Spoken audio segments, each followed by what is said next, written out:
بہن فرماتی ہیں بعض اوقات عورتیں محفلوں میں جاتی ہیں، نماز کا ٹائم آ جاتا ہے تو پتلی چادریں لے کے نماز پڑھنے لگتی ہیں، بعضوں کی آستین ہاف آستین ہوتی ہیں، کلائیاں کھلی ہوتی ہیں اور ایسی پڑھتی ہیں، کوئی منع کرے تو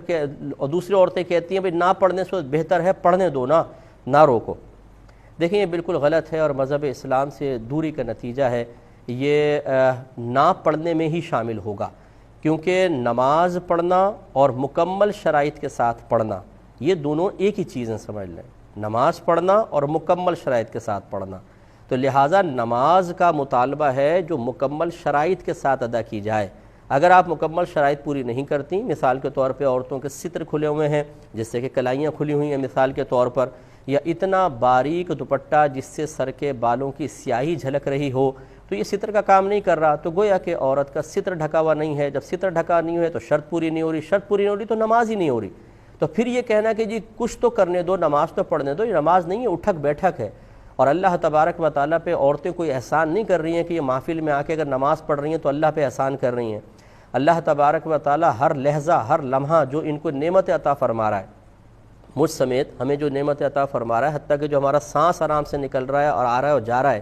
اس پر بھی ہم پر شکر ادا کرنا واجب ہے۔ تو یہ خالی نماز پڑھ کے ہم سمجھتے ہیں کہ اللہ تعالیٰ کی ساری نعمتوں کو شکر ادا کر کے معاذ اللہ کو اللہ پہ احسان کر رہے ہیں،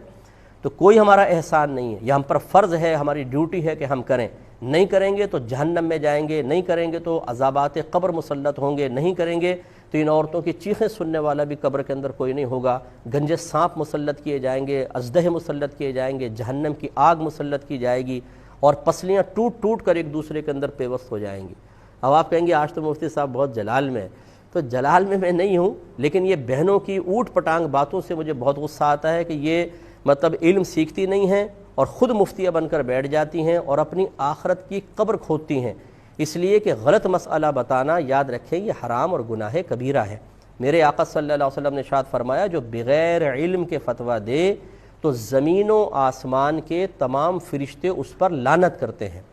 اب یہ کہنا کہ جی جیسے پڑھ رہی ہیں نہ پڑھنے سے تو بہتر ہے نا،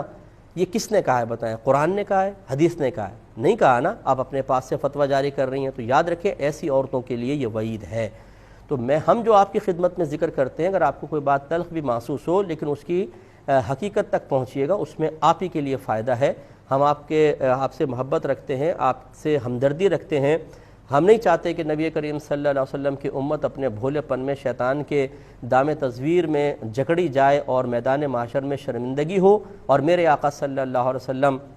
کا قلب انور رنجیدہ ہو، اس لیے ذرا سمجھداری کا مظاہرہ کریں۔ بالکل بہنوں کو نماز پڑھنا فرض ہے، محفل میں اگر جا رہی ہیں تو موٹی چادر لے کر جائیں، بالکل اہتمام کر کے ہی پڑھنا ہوگا، ورنہ اگر بغیر اہتمام کے آپ یہ چاہیں کہ ہم جیسے بھی پڑھیں اللہ تعالیٰ پر لازم قبول کر لے، تو اللہ تعالیٰ ہماری مرضی کا پابند نہیں ہے، وہ قوانین بنا کر اس پر عمل پیرا ہونے کا حکم دینے والا ہے، نہ یہ کہ ہم ان قوانین میں ترمیم اپنی مرضی کی کر کے معاذ اللہ پہ واجب کریں کہ وہ ہماری عبادات کو قبول کرے۔ یہ بہت بڑی بے ادبی ہے۔ ایسی کوئی بہن اگر مجھے سن رہی ہیں جنہوں نے اس قسم کے جملے کہیں تو اللہ کی بارگاہ میں توبہ کر لیں۔